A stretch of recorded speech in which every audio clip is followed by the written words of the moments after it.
Welcome friends to the 2023 Honda Accord Touring Hybrid review.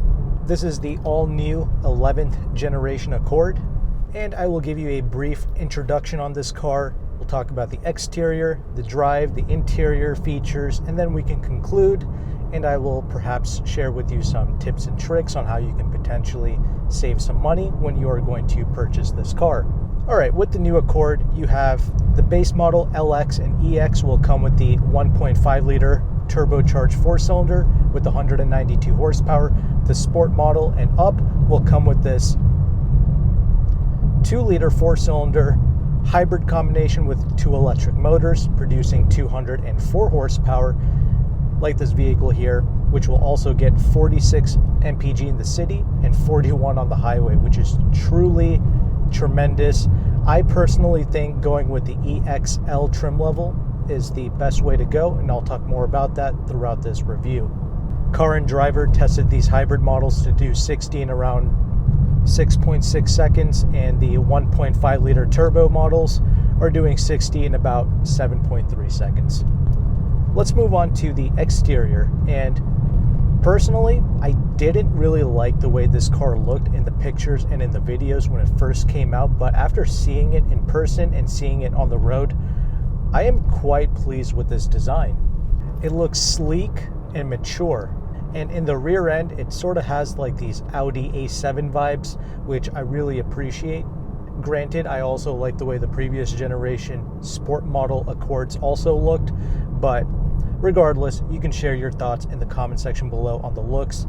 This new car is 196 inches long total, so pretty sizable vehicle.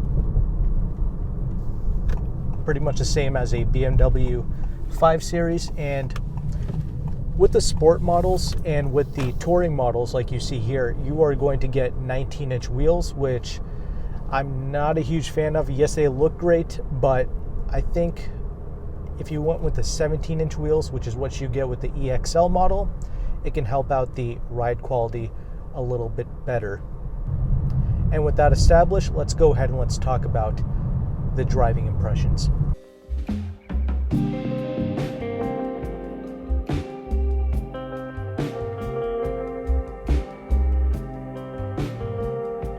Okay, after spending a week with this car, I am really pleased with the way this car drives. I mean, there's pretty much nothing to complain about. Its handling is exceptional. When you take your everyday left-hand, right-hand turns, this thing is not peeling out. It has a very confidence-inspiring feel, which I think the average consumer is going to really like. Out on the highway, the stability is fantastic. I talked briefly about the drivetrains during the introduction, but I did not mention the transmission options. With the 1.5 liter, you're going to get a CVT transmission, which if this was a Nissan product, everyone would mock and scoff, but because this is a Honda product, nobody cares. Honda can do anything and nobody is going to bat an eyelid. But that aside, these hybrid models will come with an eCVT, and this is a hyper smooth transmission. Honestly, when a CVT is programmed correctly, it's genuinely better than a traditional automatic. I'm not even exaggerating. The powertrain warranty on this is like 5 years, so that's good to know. If you want to keep this past that period, you might want to consider paying up for a additional warranty, but that's going to be on you. Performance-wise, this is smooth, predictable. It quote-unquote downshifts when I need it to. And how does this hybrid powertrain perform? Well, on paper, many people were disappointed that it doesn't look like it's making that much more power than it did before, but I have to say this hybrid is effortless in the city. It gets up to the speed limit quickly. It's only during the highway speeds when you're already doing 75 miles an hour and then you stomp on it to potentially pass someone on the highway, then this car really has nothing to give at that point. But I'm telling you, for city driving, for most humans, they're going to be really satisfied with this. I'm pretty pleased with how this car reacts and responds out on the road.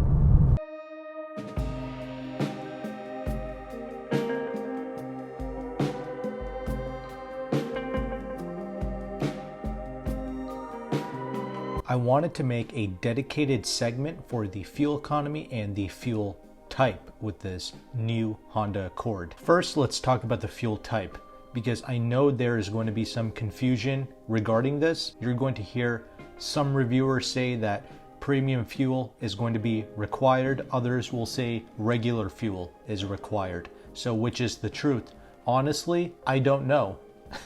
There's a reason why this confusion exists, because there is a Honda press media journalist website which a regular consumer will never visit. And on this website, they say that premium fuel is required for every trim level of the Accord, from the 1.5 turbo all the way to the hybrid. So many reviewers will look at these journalist spec sheets and they will tell you in their reviews to use premium fuel. However, on the Honda consumer website, which is what most of you are going to be visiting, if you go to the spec sheet, you click a few drop boxes, and there it will tell you that regular fuel is recommended for both the 1.5 and the hybrid models. Here's my take on this. If you're buying the hybrid Accord, which is what I recommend most people to get, I would just put regular fuel in that. However, with the 1.5 turbo, if you are genuinely thinking about keeping it for the long term, consider putting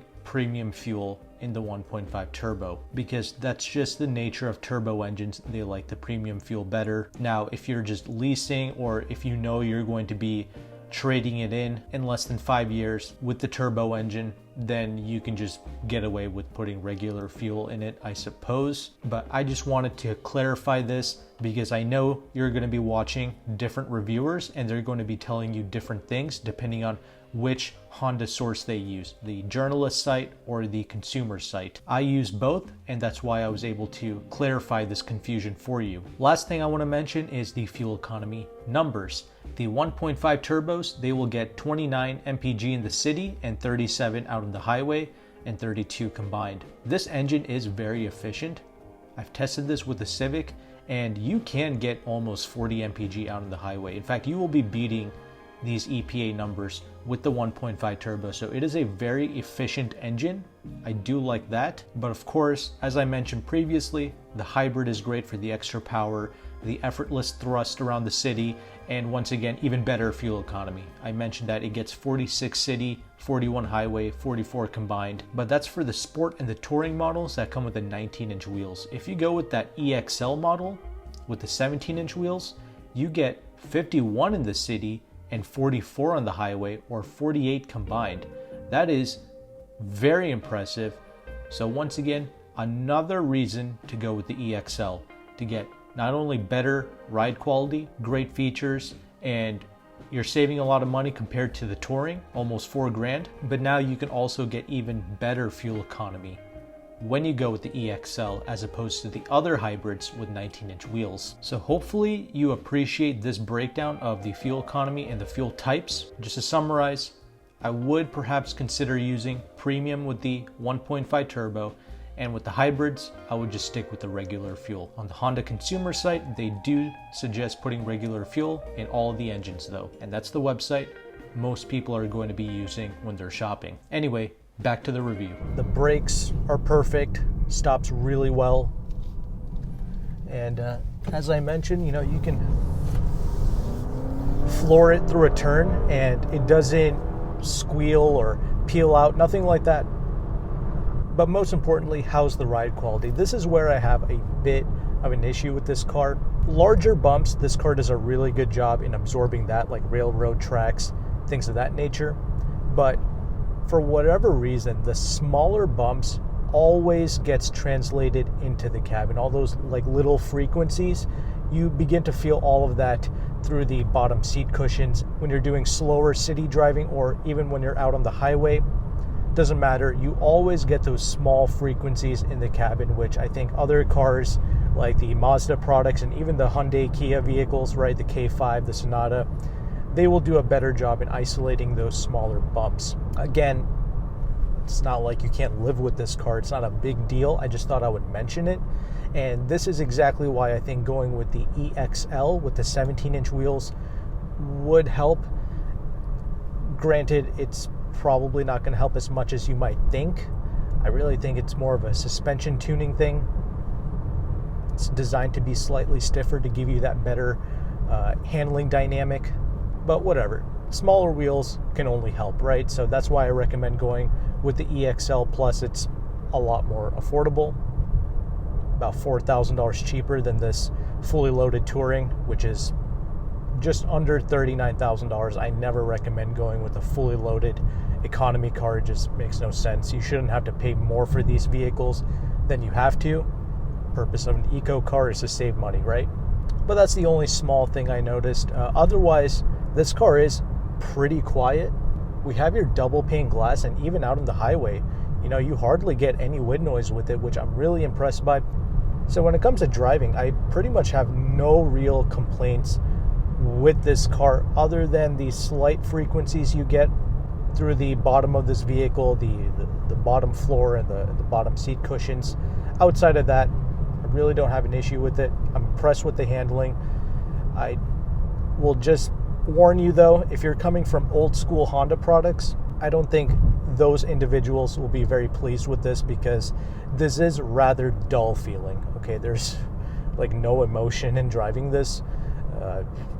You feel absolutely nothing when you pilot this car around, which some of you might not understand or care, and that's fine. This is still a very good product. But when you drive this car hard, it just doesn't reward you at all. Yes, the capabilities are there, but you just don't feel anything. And that's just the state of modern day cars in general. I mean, new BMWs are like this. Even some Porsche products feel like nothing to drive. Again, the capabilities might be there. It might look good on paper, but you, the individual driving it, will feel nothing. Okay, unlike the 80s, 90s, and early 2000s cars, those cars looked terrible on paper with like 100 horsepower, little abysmal engines, but they felt great to drive. There was such an attachment to those early model year type cars. But of course, I can never recommend that to a family. Like, I would never tell you to go out and buy a 1990 Honda Accord. Why? Because there's zero safety with that. On the other hand, this new Accord is one of the safest cars that you can possibly buy today, because IIHS, they've pretty much upped the speed on all of their tests, and the Accord still gets good marks down the board, not just for the people sitting in the front, but even in the rear. Your rear occupants are going to be totally safe in this Honda Accord, and that is so impressive, especially after they increase the speed of all their tests. So that's another reason why this Honda Accord is absolutely a vehicle that a family should put on their short list. Give it a chance, test drive it, consider that EXL model I mentioned. And with that established, let's go ahead and let's talk about the interior space.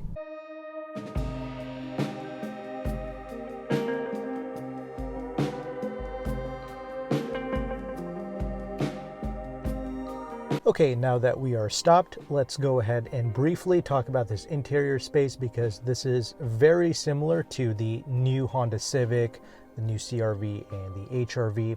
And for the most part, I of course love the design. This is a elegant interior space to spend time in, minus some of this piano black plastic, which really does smudge, scratch, and show a lot of dust particles. Outside of that though, I love the elegant AC vents, which is completely hidden behind this honeycomb pattern. And of course, because this is the fully loaded Touring model, we have all of the options and gadgets here. For instance, the Bose audio system. This is a good 12-speaker Bose audio system, but I really hate the way Honda and pretty much every car company forces you to go to the top trim levels to get the upgraded audio system. You cannot get this Bose audio with any of the lower trim levels. I wish they would at least make this $1,000 or a $1,500 option on like the EXL or the Sport L trims, but they don't. Granted, this audio system alone is not enough for me to fork over an extra $4,000 to upgrade to this trim. And on the screen, I will show you all of the different trim levels. You can just go on Honda's website and see what each trim level comes with. But let's continue here. We have the 12.3-inch infotainment touchscreen, works tremendously well, very minimal glitches, responds quickly to my touch inputs. I really love it. And when you go with the sport models and up, I believe, so all of these hybrids, you will get the wireless Apple CarPlay and wireless Android Auto. Love that. And it also works great too. Haven't really had any issues with it.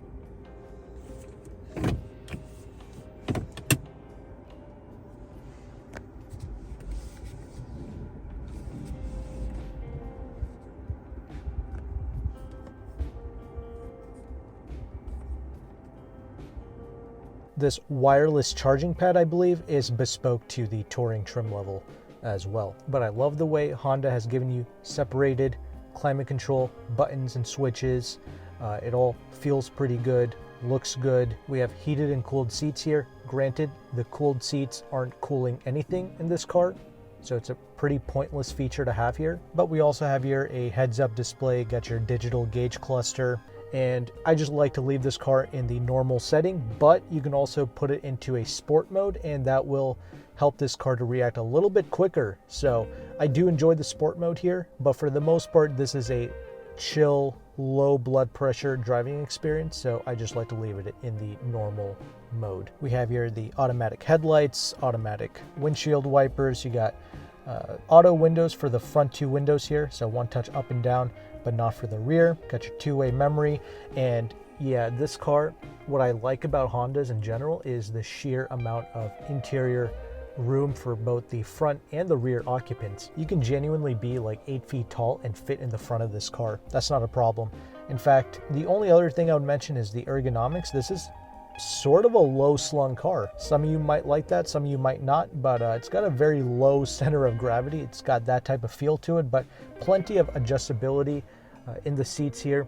The seats themselves, like the materials, not the best. It's okay. The comfort of the seats, that's also okay. Not a bad seat here. You have excellent visibility, looking at the front, the back. Side mirrors do a great job, no problem. Got two decently large cup holders. Got some good space in the center armrest. The glove box is mostly taken up by the books. And yeah, for the most part, good interior. I definitely don't mind it. Regarding the safety tech, everything works well in here. The blind spot monitoring and the rear cross traffic alert is not standard with the base model. You have to move up one level, and that's fine. As I mentioned, I do think going with either the Sport Hybrid or the EXL Hybrid is the way to go, so you can enjoy the excellent fuel economy and the slightly better acceleration performance as well. All right, let's go ahead and let's talk about the rear seats, because I kid you not, the rear seats in here, it's like a limousine.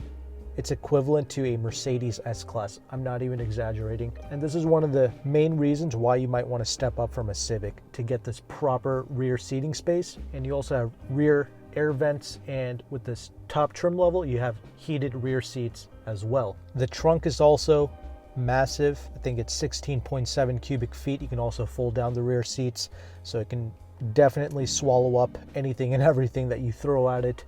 No problem. It's a practical machine. Honda always does a great job in maximizing the space in their cars. With that established, let's go ahead and let's conclude.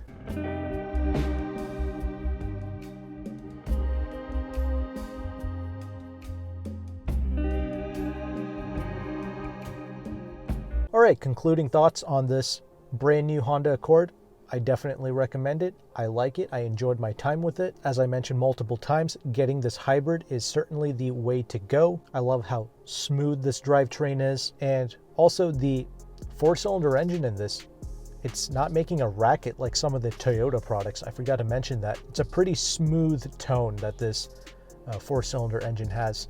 And that means when you floor it in this car, it's not completely obnoxious. But you also get good features, easy to use technology, a plethora of space inside, and my favorite is, of course, the safety of this car in a crash test. You can be really confident and put your family in this. The overall driving nature of this is also confidence inspiring, good stability at high speeds. When you take your everyday corners in this, you know, there's hardly any body roll, nobody's being flipped over all over the place, and It's not peeling out or doing anything weird. You just get those small frequencies coming through the floor of this car and through the bottom seat cushions. It's the only issue I really found with this car. You can also argue a lack of character, but that's pretty much every modern day car nowadays. I also mentioned in the beginning how you can potentially save some money with this car.